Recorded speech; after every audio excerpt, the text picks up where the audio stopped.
একটা প্রশ্ন দিয়ে শুরু করি। তুমি কি কখনো ভেবেছ একটা মানুষ সারা জীবন জুলুম সহ্য করে যায়, নীরবে, কোনো অভিযোগ ছাড়া, কোনো দরজায় ধর্ণা না দিয়ে, কোনো মানুষের কাছে বিচার না চেয়ে, শুধু মাথা নিচু করে সহ্য করে যায়, বছরের পর বছর, দশকের পর দশক, আর মৃত্যুর পরেও সে তার জালিমকে মাফ করে দেয়? এটা কি দুর্বলতা? না, এটাই আসল শক্তি। কারণ দুনিয়ায় সবচেয়ে কঠিন কাজ কি জানো? যে তোমাকে কষ্ট দিয়েছে তাকে মাফ করা, যে তোমার হক মেরেছে তার জন্য ভালো চাওয়া, যে তোমাকে অপমান করেছে তার বিচার আল্লাহর হাতে ছেড়ে দেওয়া। এটা কি পারে সবাই? না, শুধু তারাই পারে যাদের বুকের ভেতর আল্লাহর ভয় আছে। আজকের এই গল্পটা শুনলেই তুমি বুঝবে দুনিয়ার সবচেয়ে নীরব শিক্ষককে। সে কথা বলে না, সে চিৎকার করে না, সে উপদেশ দেয় না, কিন্তু তার সামনে দাঁড়ালে মানুষের বুকের ভেতর থেকে সব মিথ্যা ভেঙে পড়ে যায়, সব অহংকার গলে পানি হয়ে যায়, সব দম্ভ মাটিতে মিশে যায়। সেই শিক্ষকের নাম কবর। বহু বছর আগের কথা। বাগদাদ শহর থেকে একটু দূরে ছিল এক ছোট্ট একটি গ্রাম। সেই গ্রামে বাস করতেন হাজি সালেহ নামে এক মানুষ, সৎ, সম্মানিত, আল্লাহভীরু। আল্লাহ তাকে দিয়েছিলেন হালাল উপার্জন, দিয়েছিলেন মানুষের মনে ভালোবাসা, আর দিয়েছিলেন দুটি ছেলে। বড় ছেলে রাশিদ ইবনে সালেহ, ছোট ছেলে আমিন ইবনে সালেহ। একই মায়ের পেট থেকে জন্ম, একই বাবার হাতে বড় হওয়া, একই উঠোনে খেলাধুলা, একই দস্তরখানে খাওয়া। কিন্তু মনের দিক থেকে দুইজন আলাদা মনের মানুষ। রাশিদের চোখ ছিল সবসময় চারদিকে। কার জমি কত বড়, কার বাড়ি কত উঁচু, কোন দাওয়াতে কার পাশে বসানো হলো, কে বেশি সম্মান পেল, কে কার চেয়ে এগিয়ে গেল। দুনিয়ার হিসাব সে সব সময় মাথায় রাখত। ঘুমের মধ্যেও বোধহয় সে হিসাব করত। তার সব সময় চিন্তা থাকত কিভাবে সবার থেকে বড় হওয়া যায়, বড় লোক হওয়া যায়। আর আমিন ছিল একেবারে অন্যরকম। কম কথা, বেশি কাজ, অল্পে সন্তুষ্ট। কারো কষ্ট দেখলে নিজের কথা ভুলে যেত। সকালে উঠত ফজরের আগে, কাজে যেত সবার আগে, ফিরত সবার পরে।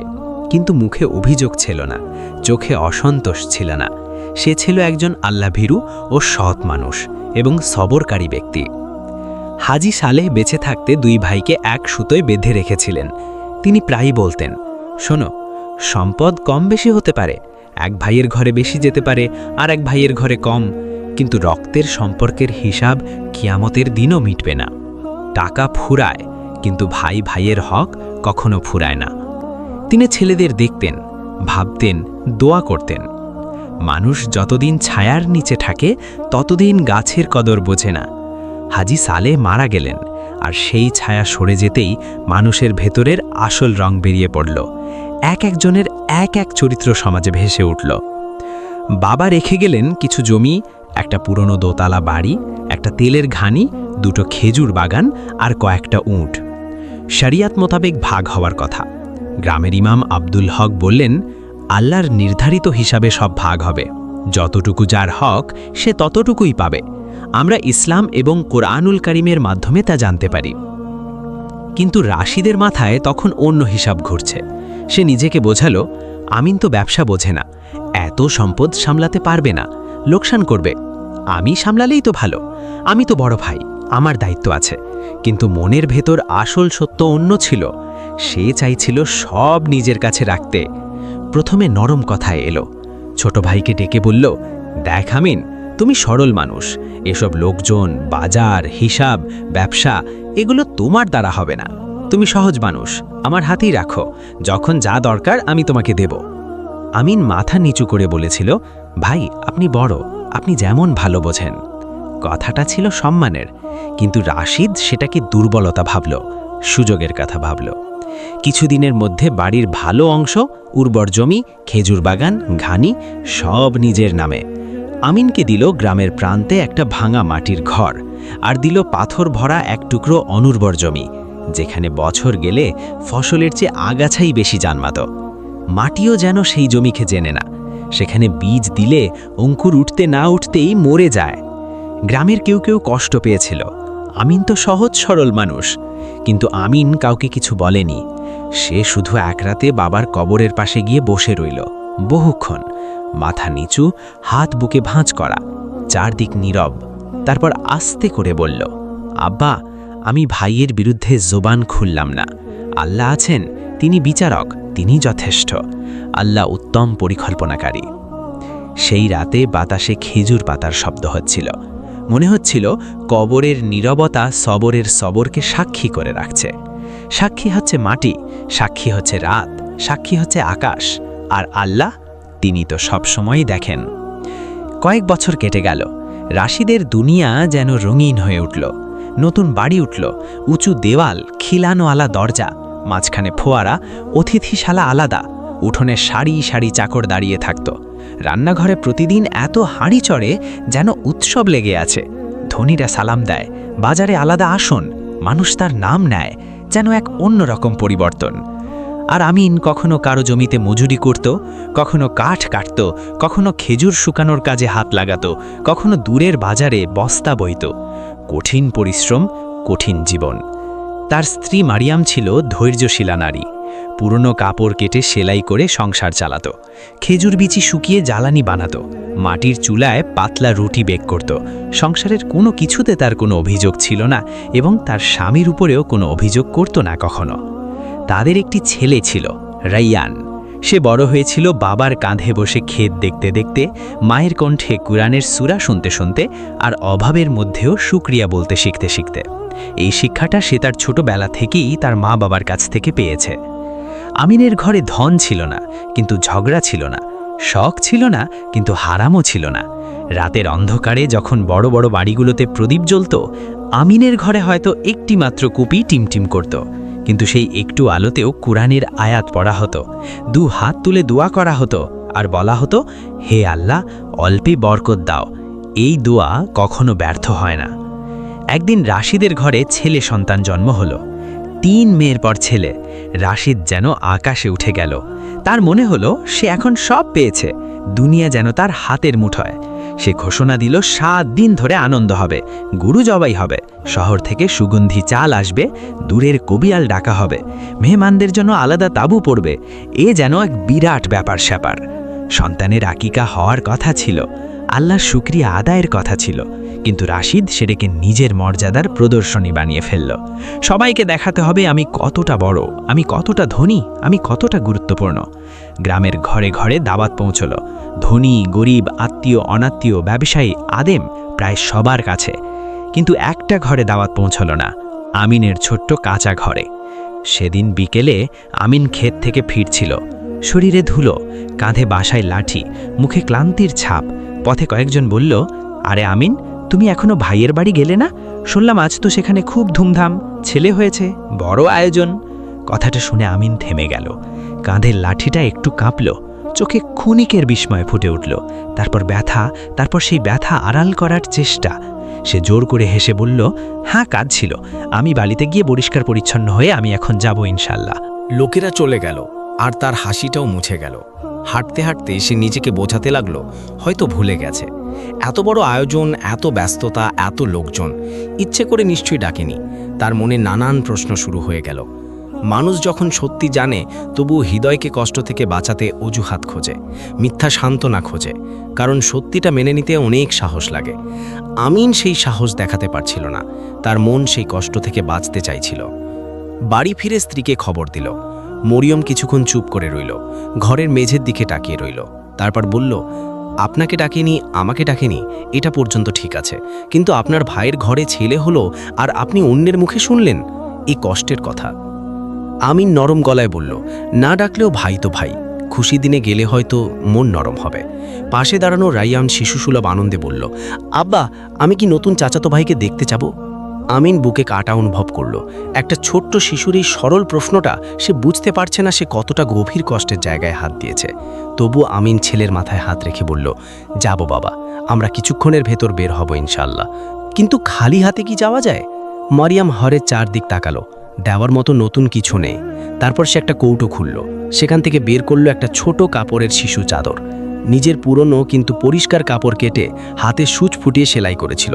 সোনালি সুতো না পেয়ে হলুদে রাঙানো সুতো দিয়ে কোনায় ছোট করে লিখে দিয়েছিল, বিসমিল্লাহ, আল্লাহ তোমাকে নেক হায়াত দান করুক এবং সুন্দর জীবন দান করুক। সাথে ছিল আমিনের নিজের বানানো খেজুর কাঠের একটা ছোট্ট দোয়া ফলক, যেটা শিশুর মাথার কাছে ঝুলিয়ে রাখা যায়। কাঠে হাত দিয়ে খোদাই করা কয়েকটি কোরআনের আয়াত। মারিয়াম জিনিস দুটো সাবধানে গুছিয়ে দিল, বলল, এগুলো দামি নয়, কিন্তু হালাল আর ভালোবাসা দিয়ে বানানো। নিলে ভালো, না নিলে আল্লাহ তো উপর একজন আছেন, আল্লাহ দেখবেন। আমিনের চোখ ভিজে উঠল। দারিদ্র মানুষকে শুধু অভাবী করে না, ছোটও করে দেয়, কিন্তু হালাল ভালোবাসা কোনোদিন ছোট হয় না। রাশিদের বাড়িতে পৌঁছে আমিন যেন অন্য এক জগতে ঢুকল। রঙিন কাপড়, তামার প্রদীপের আলো, সুগন্ধি, দামি খাবারের ঘ্রাণ। মেহমানরা হাসছে, কথা বলছে, চারদিকে উৎসবের শব্দ। কেউ সোনার পাত্রে উপহার এনেছে, কেউ রূপার চামচ, কেউ মখমলের জামা, কেউ দামি আতর। সে পুরোপুরি অবাক হয়ে গেল। আর আমিনের হাতে ছোট্ট কাপড়ের চাদর আর কাঠের দোয়া ফলক। সে উঠোনের একপাশে দাঁড়িয়ে রইল। মনে হচ্ছিল তার উপস্থিতি এখানে বেমানান। তার কাছে নিজেকে অনেক ছোট মনে হলো। কিন্তু রাইয়ান খুশি। সে বাবার আঙুল ধরে টানছিল, আব্বা চলো না, ভাইকে দেখি। ঠিক সেই মুহূর্তে কয়েকজন মেহমান আমিনকে লক্ষ্য করল। তার সাদামাটা কাপড়, পায়ে ধুলো, হাতে সাধারণ ছোট্ট প্যাকেট। একজন ঠাট্টার গলায় বলল, এই যে, তুমি কে? এখানে কি কাজ? আরেকজন বলল, মনে হয় কোনো মজুর, দেখো কি অদ্ভুত উপহার এনেছে। কথাগুলো আমিনের কানে গরম সীসার মতো ঢুকল। তার বুকটা চুপসে গেল। সে অনেক অপমান বোধ করল এবং অনেক কষ্ট পেল। সে এক মুহূর্ত ভাবল বলবে, আমি বাড়ির কর্তার ভাই, কিন্তু কথাটা মুখে আনতে গিয়ে কণ্ঠ আটকে গেল, কারণ অপমানের আশঙ্কা ছিল আর আত্মসম্মানও ছিল। ঠিক সেই সময় রাশিদ এলো। সে দূর থেকেই সব দেখছিল, শুনছিল। মেহমানদের সামনে আমিনের দিকে তাকালো, যেন অপরিচিত কাউকে দেখছে। তারপর ঠান্ডা গলায় বলল, ও আমাদের বাগানের দিকের একজন পরিচিত লোক, মাঝে মাঝে কাজ করে। আমিনের মুখ সাদা হয়ে গেল। রায়ান বিস্ময়ে বাবার দিকে তাকালো। মেহমানরা হেসে উঠল, তাই বলো, আমরা তো ভেবেছিলাম আত্মীয়। রাশিদ আমিনের হাতের প্যাকেটের দিকে তাকিয়ে বলল, এখানে এসব আনতে হয় না, রেখে যাও, এখন ভিড় বাড়িও না। ভালোবাসা দিয়ে বানানো চাদর আর কাঠের দোয়া ফলক হাতে নিয়ে দাঁড়িয়ে আছে আমিন। তার মনে হলো জিনিস দুটো নয়, তার নিজের ইজ্জতই মানুষের সামনে মাটিতে পড়ে আছে। সে আর কিছু বলল না, শুধু ছেলের হাত ধরল। রায়ান আসতে বলল, আব্বা, আমরা কি ভাইটাকে দেখব না? আমিন ঠোঁট কামড়ে বলল, চলো বাবা, পরে আসব। সেই পরে আর কোনো দিন আসেনি। ফেরার পথে আকাশটা অদ্ভুত নিস্তব্ধ ছিল। মনে হচ্ছিল চারদিক যেন শুনে ফেলেছে মানুষে মানুষে করা জুলুমের শব্দ। পাখিরাও চুপ, বাতাসও থেমে গেছে। রায়ান হাঁটতে হাঁটতে বলল, আব্বা, বড় চাচা তোমাকে কাজের লোক বলল কেন? একটা শিশুর প্রশ্ন কখনো কখনো পাহাড়ের মতো ভারী হয়। আমিন থামল, ছেলের মাথায় হাত রাখল, অনেকক্ষণ চুপ করে রইল। মাথার ওপর আকাশ, পায়ের নিচে মাটি, আর মাঝখানে একজন বাবা তার ছেলেকে কি শেখাবে তা খুঁজছে। তারপর শুধু বলল, বাবা, মানুষ যখন দুনিয়ার জিনিসে বড় হয়ে যায়, তখন অনেক সময় সত্যকে ছোট করে ফেলে। তুমি শুধু এইটুকু মনে রেখো, আল্লাহর কাছে মানুষ কাপড়, ঘর বা টাকার কারণে বড় হয় না। মানুষ বড় হয় তাকওয়ায়, আমলে আর মানুষের প্রতি সদাচারে। রায়ান চুপ হয়ে গেল, আর আমিনের চোখ ভিজে উঠল। কিন্তু সে অশ্রু মুছে ফেলল, কারণ কাঁদলেও ক্ষত কমে না, আর ধৈর্য ছাড়া মুমিনের আশ্রয় আর কি। সে ভাবল ধৈর্যশীলদের সঙ্গেই আল্লাহ আছে। বাড়ি ফিরে মরিয়াম সব শুনে কেঁদে ফেলল। আমিন তাকে থামিয়ে দিল, বলল, কেঁদো না, অপমান আমাদের ঘরে এসেছে, কিন্তু হারাম আসেনি, এটাই বড় কথা। আর আজকের এই ব্যথা যদি আমাদের আল্লাহর কাছাকাছি নিয়ে যায়, তাহলে এ ব্যথাও নেয়ামত। সেদিন রাতে খাবার ছিল শুধু 2টো শুকনো রুটি আর 1 চিমটি নুন। তবু খাবার আগে আমিন দুহাত তুলে বলল, আমি এতে আল্লাহর ওপর খুশি, আলহামদুলিল্লাহ। মরিয়ম তাকিয়ে রইল, বুঝল, গরিবের ঘরে যত কষ্টই থাকুক, যার অন্তরে আল্লাহর ওপর ভরসা আছে, সে পুরোপুরি ভাঙে না। ভাঙা যায় তার ঘর, ভাঙা যায় তার স্বপ্ন, কিন্তু ভাঙা যায় না তার ঈমান। একজন মুমিনের সবচেয়ে গুরুত্বপূর্ণ জিনিস হলো তার ঈমান। এরপর গ্রামে কঠিন সময় নেমে গেল। বৃষ্টি কমে গেল, কুয়ায় পানি শুকিয়ে গেল, জমির ফলন অর্ধেক হলো। মানুষ দুশ্চিন্তায় পড়ে গেল, পেট ভরে খাওয়া দিন দিন কঠিন হয়ে উঠল। আর এই দুর্দিনেই মানুষের আসল চরিত্র স্পষ্ট হয়ে উঠল, কারণ বিপদে পড়লেই মানুষের আসল চরিত্র বা মানুষ চেনা যায়। রাশিদের বিশাল গোদামে পুরনো শস্য জমানো ছিল।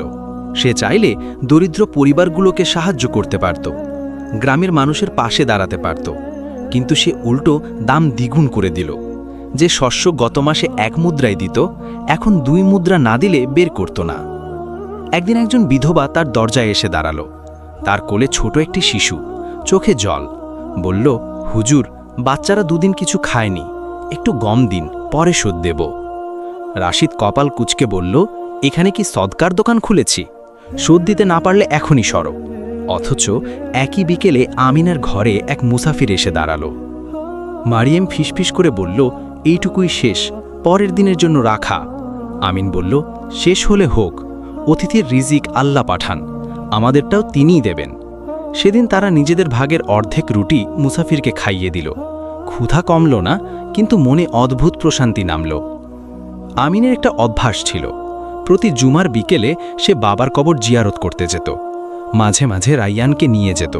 কবরস্থানটা গ্রামের বাইরে, এক সারি নিম গাছের পাশে, ছোট ছোট মাটির টিলার মতো কবর। সেখানে দাঁড়িয়ে আমিন ছেলেকে বলতো, দেখো বাবা, এখানে সবাই সমান, কারো কবর আর মাটি ধনী বলে উঁচু নয়, গরিব বলে নিচু নয়। যে বাজারে গলা উঁচু করে কথা বলতো সেও এখানে চুপ করে শুয়ে আছে। রাজাও এখানে আসে, ভিখারিও এখানে আসে। কবর মানুষকে বলে, তোমার দুনিয়ার দম্ভের শেষ ঠিকানা এই মাটি। রায়ান মন দিয়ে শুনত। একদিন সে জিজ্ঞেস করল, তাহলে বড় চাচাও একদিন এখানে আসবে? আমিন কিছুক্ষণ চুপ থেকে বলল, আমরা সবাই আসব বাবা, কেউ আগে কেউ পরে।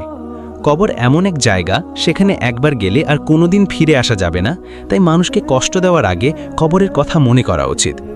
এই কথাগুলো বাতাসে মিলিয়ে যায়নি। আল্লাহ যখন কাউকে শিক্ষা দিতে চান, তখন অনেক আগেই তার শব্দ, তার ইশারা মানুষের চারপাশে ছড়িয়ে দেন। মানুষ তখন সেটা বুঝতে পারে না, পরে বুঝতে পারে। একদিন রাশিদের ছেলে সুহেল, 8 কি 9 বছর বয়স, উঠোন থেকে খেলতে খেলতে বেরিয়ে গেল। সন্ধ্যালাকে খবর এলো সে বাগানের পাশের পরিত্যক্ত কুয়ার দিকে গেছে। রাশিদের বাড়িতে হাহাকার শুরু হলো। চাকররা মশাল জেলে ছুটল, গ্রামের লোকজনও বেরোলো। আমিন তখন অন্যের ক্ষেত থেকে সন্ধ্যার পর ফিরছিল। শরীরে ক্লান্তি, মাথায় দিনের ভার। খবর শুনে সব ভুলে ছুটে গেল। কুয়ার কাছে গিয়ে নিচ থেকে শিশুর কান্নার শব্দ শুনতে পেল।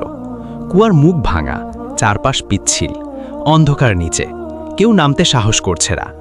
রাশিদ দূর থেকে চিৎকার করছে, যে আমার ছেলেকে তুলবে তাকে পুরস্কার দেব। কিন্তু মৃত্যু ভয় মানুষের পা বেঁধে দেয়। পুরস্কারের চেয়ে মৃত্যু অনেক কাছে মনে হয়। আমিন এক মুহূর্তও দেরি করল না। ভাবল না ভাই তাকে অপমান করেছে, ভাবল না ভাই তার হক মেরেছে, ভাবল না ভাই তাকে মেহমানদের সামনে কাজের লোক বলেছে। শুধু ভাবল ওখানে একটা শিশু আছে। দড়ি বেঁধে নিজেই নামল। অন্ধকার কুয়ায়, পিচ্ছিল দেওয়ালে, ঠান্ডা পানিতে। অনেক কষ্টে কাঁদতে থাকা সুহেলকে বুকের সাথে চেপে ধরে উপরে তুলে আনল। ছেলে বেঁচে গেল। রাশিদের স্ত্রী ছেলেকে জড়িয়ে কাঁদতে লাগল। রাশিদ এক মুহূর্তের জন্য থমকে দাঁড়ালো। তার সামনেই সেই ছোট ভাই, যাকে সে মেহমানদের সামনে অস্বীকার করেছিল, আজ নিজের প্রাণের ঝুঁকি নিয়ে তার ছেলে বাঁচিয়ে এনেছে। মানুষ ভাবল এবার হয়তো রাশিদের মন নরম হবে। কিন্তু অহংকার খুব শক্ত রোগ, প্রথম ধাক্কায় নড়ে কিন্তু সহজে বের হয় না। রাশিদ শুধু বলল, ভালো করেছ, যাও পরে দেখব। পরে সে একটা ছোট থলি মুদ্রা পাঠিয়েছিল। আমিন সেটা ফিরিয়ে দিয়েছিল, বলেছিল ভাইয়ার ছেলেকে ভাই বাঁচিয়েছে, এর দাম নেওয়া যায় না। থলি ফিরে এলো, কিন্তু রাশিদের হৃদয়ে ফিরল না। শীত নামার পর আমিনের শরীর খারাপ হতে শুরু করল। কুয়ায় নামার সময় ঠান্ডা পানি আর রাতের হাওয়ায় বুকে ব্যথা ধরেছিল। প্রথমে পাত্তা দেয়নি।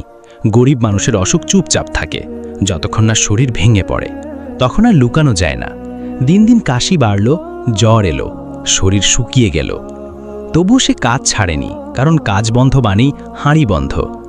একদিন ভোলে মারিয়াম দেখল আমিন নামাজে দাঁড়াতে গিয়ে দেওয়াল ধরেছে। তার চোখে পানি এলো। সে বলল, আপনি আর কাজে যাবেন না, আমি সেলাইয়ের কাজ নেব। আমিন মৃদু হেসে বলল, তুমি তো আগেই নাও, আমি শুয়ে থাকলে ছেলেটা কি শিখবে? কিন্তু সেদিনই সে মাঠে গিয়ে অজ্ঞান হয়ে পড়ল। গ্রামের কয়েকজন তাকে বাড়ি পৌঁছে দিল।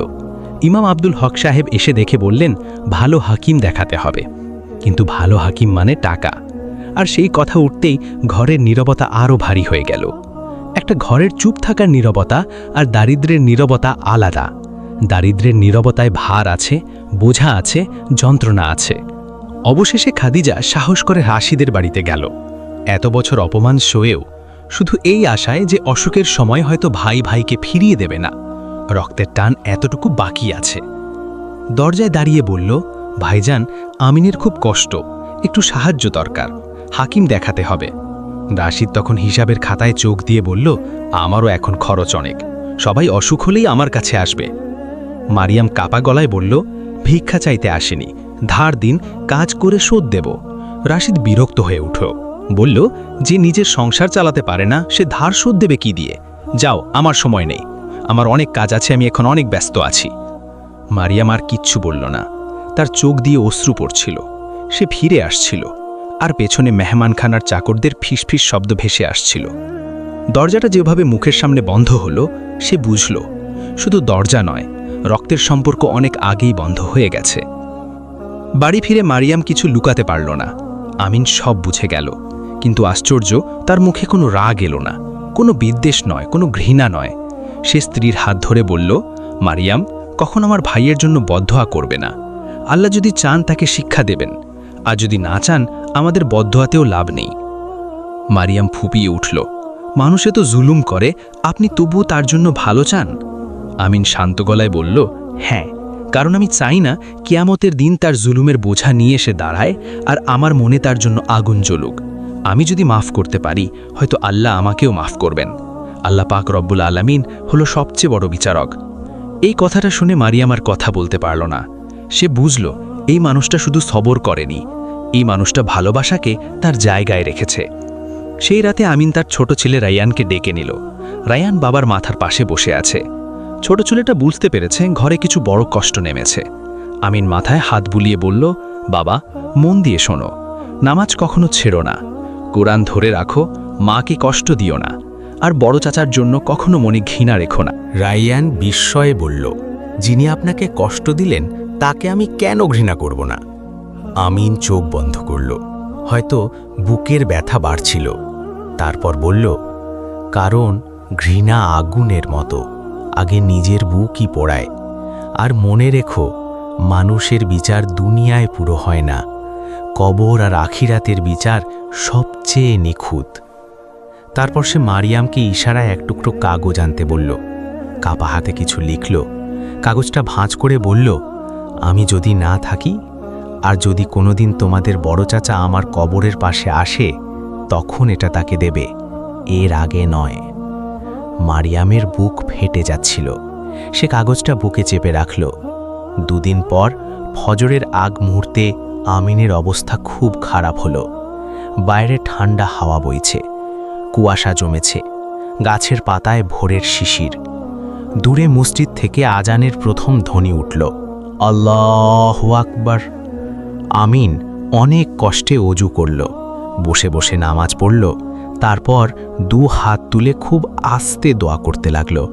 মারিয়াম শুধু কিছু শব্দ শুনতে পেল, হে আল্লাহ, আমার ভাইকে হেদায়েত দাও, আমার ছেলেকে দ্বীনের ওপর রাখো, আমার এই অল্প সাবার কবুল করো। তারপর তার ঠোঁট নড়ল, যেন কালিমা পড়ছে। এটাই যেন ছিল তার জীবনের শেষ কথা।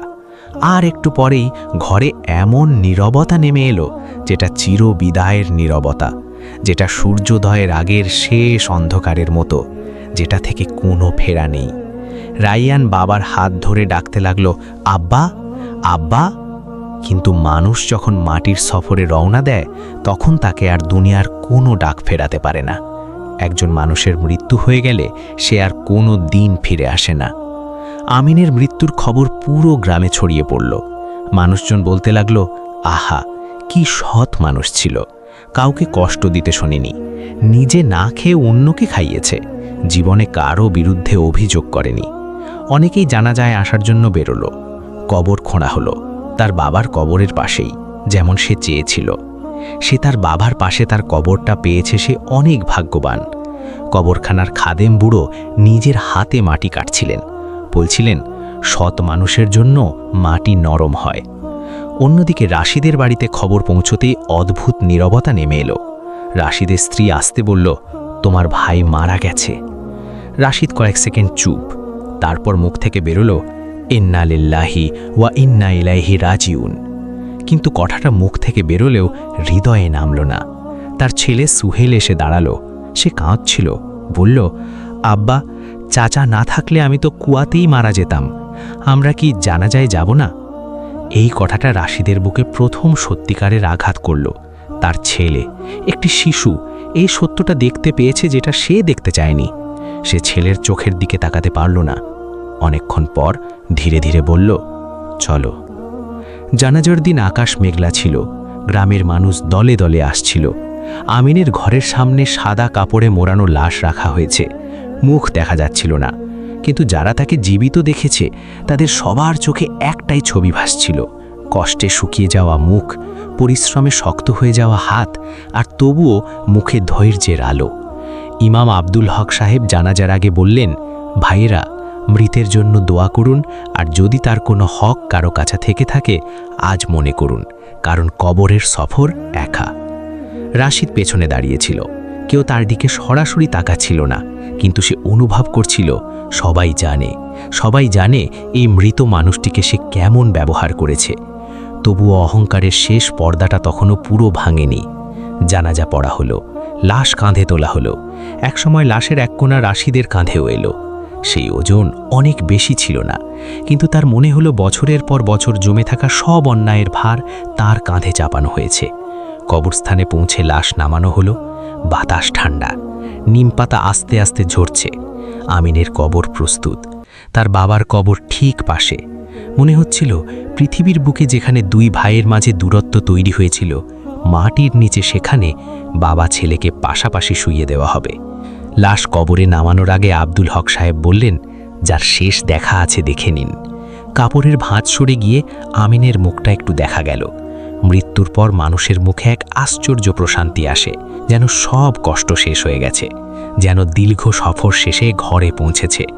আমিনের মুখেও সেটাই ছিল। রাশিদ তাকিয়ে রইল। তার মনে পড়ে গেল এই মুখটাই একদিন শৈশবে তার সাথে খেজুর বাগানে দৌড়াতো, বাবার কাছে একসাথে বসে রুটি খেত, জ্বর এলে তার কপালে ভেজা কাপড় লাগাতো, আর এই মুখকেই সে মানুষের সামনে অস্বীকার করেছিল।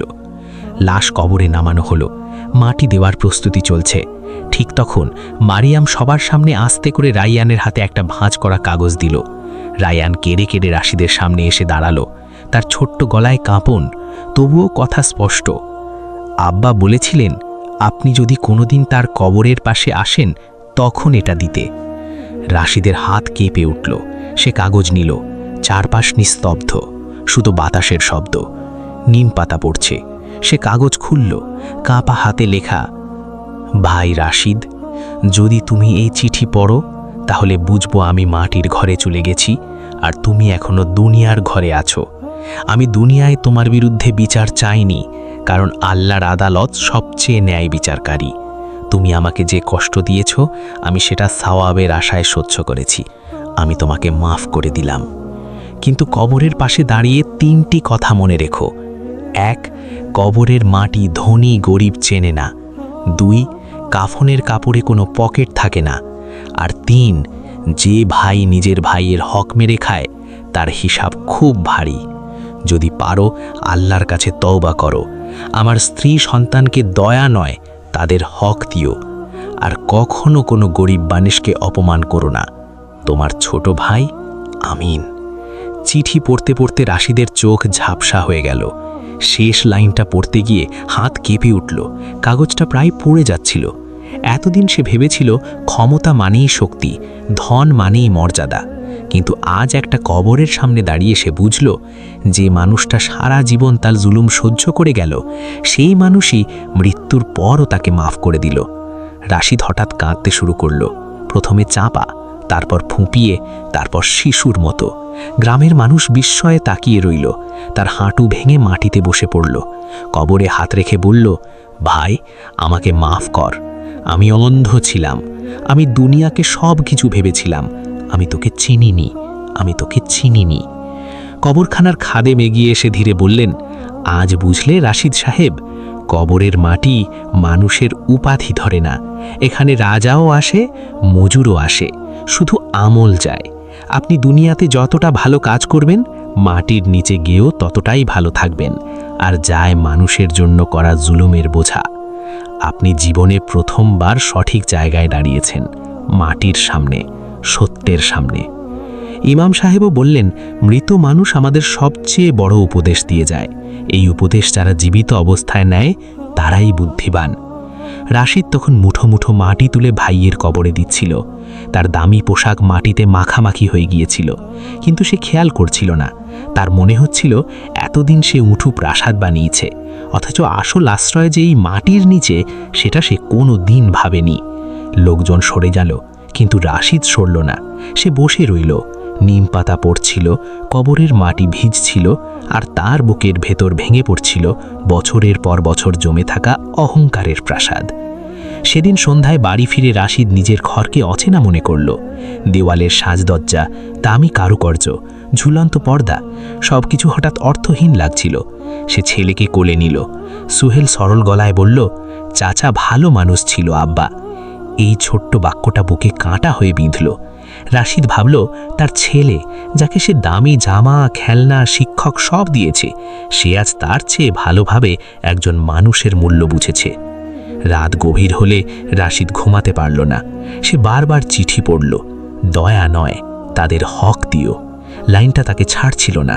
সে হিসাবের খাতা খুলল, বাবার পুরনো কাগজ বের করল। মনে পড়ল কিভাবে ছোট ভাইয়ের অংশ আটকে রেখেছিল, কিভাবে প্রতিশ্রুতি দিয়ে সময় পার করে দিয়েছিল, কিভাবে শরীয়তের হকও অস্বীকার করেছিল। প্রথমবার তার মনে হলো সে শুধু ভাইয়ের প্রতি নয়, আল্লাহর বিধানের প্রতিও জুলুম করেছে। সেই রাতেই সে সিজদায় পড়ে গেল, দীর্ঘ সময় কাঁদল, বলল, হে আল্লাহ, আমি গুনাহগার, আমি মানুষকে কষ্ট দিয়েছি, হক মেরেছি, অহংকার করেছি। তুমি যদি আজ আমাকে না বদলাও, আমি শেষ। পরদিন ফজরের পর গ্রামের লোকজন এক অদ্ভুত দৃশ্য দেখল। রাশিদ নিজে রাইয়ানদের ছোট ঘরের সামনে দাঁড়িয়ে, সাথে না চাকর, না দম্ভ, না আয়োজন, শুধু মাথা নিচু করা এক মানুষ। মারিয়াম দরজায় এলো। রাশিদ তাকে দেখে কেঁদে ফেলল, বলল, ভাবি, আমাকে ক্ষমা করুন, আমি দয়া করতে আসিনি, আমি হক ফিরিয়ে দিতে এসেছি। মারিয়াম কিছু বলল না, তার চোখে অশ্রু জমে উঠল। সে এত কষ্ট পেয়েছে যে ক্ষমার ভাষাও তৎক্ষণাৎ খুঁজে পেল না। রাশিদ গ্রামের ইমাম, মুয়াজ্জিন কয়েকজন বয়োজ্যেষ্ঠকে ডাকল। সবার সামনে ঘোষণা দিল, আমার বাবার সম্পদে আমিনের যত অংশ ছিল সব হিসেব করে আজই তার স্ত্রী, সন্তানের নামে লিখে দিচ্ছি। শুধু তাই নয়, যত বছর আমি তাদের হক আটকে রেখেছি সেই হিসেবও আলাদা করে দেব। গ্রামের লোকজন অবাক, কেউ কেউ চোখ মুছছিল, কারণ মানুষ যে বদলাতে পারে এটা সবাই জানে, কিন্তু বাস্তবে কম দেখে। রাশিদ আরও বলল, যাদের কাছ থেকে আমি কঠোরতা করেছি, অতিরিক্ত দাম নিয়েছি, শ্রমের ন্যায্য মূল্য দিইনি, তারা আসুন, আমি হিসেব মিটাতে চাই। একসময় যে মানুষ নিজের সম্মান বাঁচাতে ভাইকে অস্বীকার করেছিল, আজ সেই মানুষ লোক সমক্ষে নিজের অন্যায় স্বীকার করছে। এটা সহজ ছিল না, কিন্তু সত্যিকারের তওবা কখনো সহজ হয় না। পরবর্তী মাসগুলোতে গ্রামের মানুষ রাশিদের ভেতরের পরিবর্তন চোখে দেখল। গোদামের দরজা খুলে দিল দরিদ্রদের জন্য, শস্য বিক্রি করত ন্যায্য দামে, অনেককে বিনামূল্যে দিত, ঋণের কাগজ ছিঁড়ে ফেলল, শ্রমিকদের পাওনা শোধ করল। বাজারে কেউ সাহায্য চাইলে আর মুখ ফিরিয়ে নিত না। মসজিদের কুঁয়ো ভেঙে গেলে নিজে খরচ দিল, কিন্তু নাম লিখিয়ে নয়, চুপচাপ। তবে সবচেয়ে আশ্চর্যের বিষয় ছিল অন্যটা। প্রতি জুমার ইকেলে তাকে কবরস্থানে দেখা যেত, তার ভাই আমিনের কবরের পাশে অনেকক্ষণ বসে থাকত। কখনো কুরআন পড়ত, কখনো কাঁদত, কখনো শুধু মাটির দিকে তাকিয়ে থাকত। একদিন তার ছেলে সুহাইল জিজ্ঞেস করল, আব্বা, এখানে এসে কি ভাবেন? রাশেদ বলল, আমি ভাবি মানুষ কত ভুল জিনিস নিয়ে গর্ব করে। আমি ভাবি তোমার চাচা কাঁচা ঘরে থেকেও আমার চেয়ে অনেক বড় ছিল।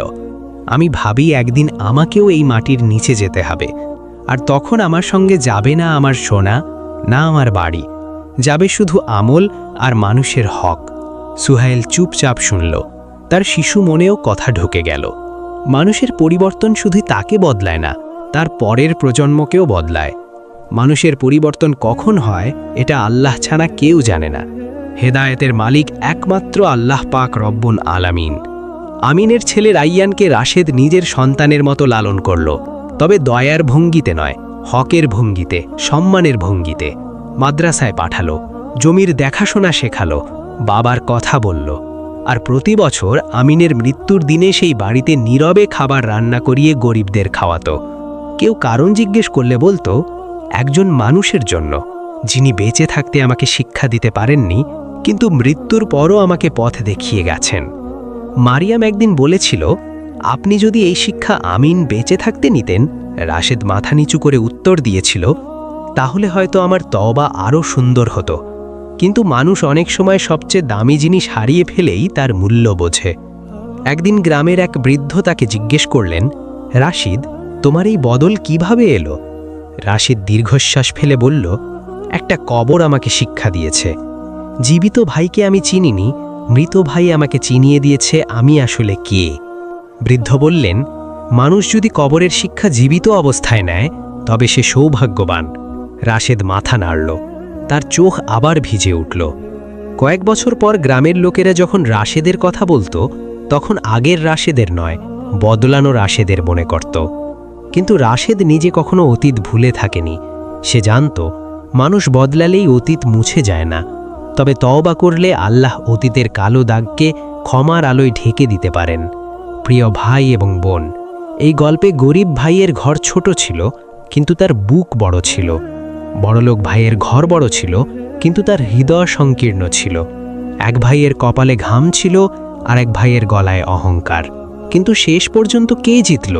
যে দুনিয়ার চোখে বড় ছিল সে নয়, যে আল্লাহর চোখে ছোট হতে রাজি হয়নি সেই জিতল। কবরের মাটি আমিনকে গরিব করে রাখেনি, বরং তার জীবনকে শিক্ষা বানিয়ে দিয়েছে। আর রাশেদের প্রাসাদ তাকে চিরকাল ধনী রাখতে পারেনি, বরং এক কবরের সামনে এনে তাকে ভেঙে দিয়েছে, গড়ে দিয়েছে, বদলে দিয়েছে। মনে রাখবেন, অহংকার মানুষকে অন্ধ করে। আত্মীয়ের হক নষ্ট করা ছোট গুনাহ নয়, গরিবকে অপমান করা আল্লাহর রহমতকে দূরে ঠেলে দেয়। আর কবর হলো দুনিয়ার সবচেয়ে নীরব কিন্তু সবচেয়ে সত্যবাদী শিক্ষক। আজ আপনি যে ঘরে থাকেন, যে সম্পদে গর্ব করেন, যে নাম নিয়ে বুক ফুলিয়ে হাঁটেন, একদিন সব কিছু পেছনে পড়ে থাকবে। তখন জিজ্ঞেস করা হবে না আপনার ঘরে কত চাকর ছিল, জিজ্ঞেস করা হবে আপনার হৃদয়ে আল্লাহর ভয় কতটুকু ছিল। আপনি মানুষের সাথে কেমন আচরণ করেছেন, আপনি কার হক মেরেছেন, আর কার প্রতি অন্যায় করে নিজেকে বড় ভেবেছেন। আমিনের কবর থেকে রাশিদ যে শিক্ষা নিয়েছিল, আমরা যদি জীবিত অবস্থায় নিতে পারি, তাহলেই এই গল্পের আসল উদ্দেশ্য পূরণ হবে। এই গল্পটি যদি আপনার হৃদয় স্পর্শ করে, তাহলে দেরি না করে শেয়ার করুন আপনার প্রিয় মানুষদের সাথে। হয়তো আপনার একটা শেয়ার কারোর জীবনে আনতে পারে হেদায়েতের আলো। চ্যানেলটি সাবস্ক্রাইব করুন এবং বেল আইকনটি চালু রাখুন, যাতে এমন আরও গুরুত্বপূর্ণ গল্প মিস না করেন। আল্লাহ আমাদের সবাইকে সঠিক পথে অটল রাখুন এবং আমাদের আমল কবুল করুন। আমিন। জাযাকাল্লাহু খায়রান। আসসালামু আলাইকুম ওয়া রাহমাতুল্লাহ।